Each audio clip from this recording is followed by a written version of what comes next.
The following demonstration will show users how to request a replacement commercial fishing license card.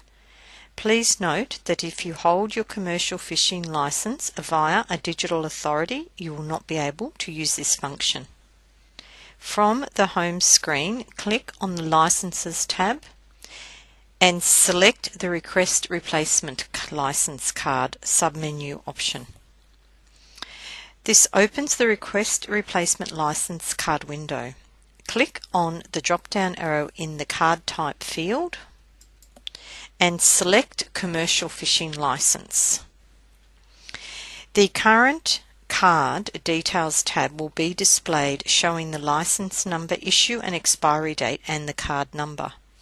Then click on the drop-down arrow in the Reason for Replacement field and select the reason you require a card replacement from the available list. If your reason is not displayed in this list, please select Other.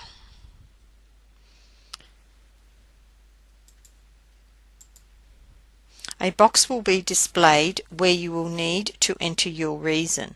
For example, stolen. Then click on the Request Card button.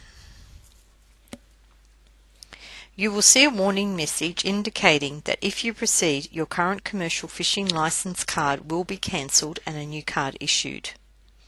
Then click on the Confirm button. A transaction receipt message will be displayed indicating that your transaction has been successfully submitted with a transaction receipt number. A copy of this transaction receipt can be printed by clicking on the print icon. This printed receipt can be used as an interim authority until your replacement card arrives in the mail. If you do not receive your replacement card within 7 days, please contact Fisheries Business Services. Your replacement card will be sent to your current postal address. To return to the home screen, click on the Home button. You have just viewed a demonstration on how to request a replacement commercial fishing license card. For more video demonstrations on the functions and use of Fisher Direct, visit the FishOnline webpage.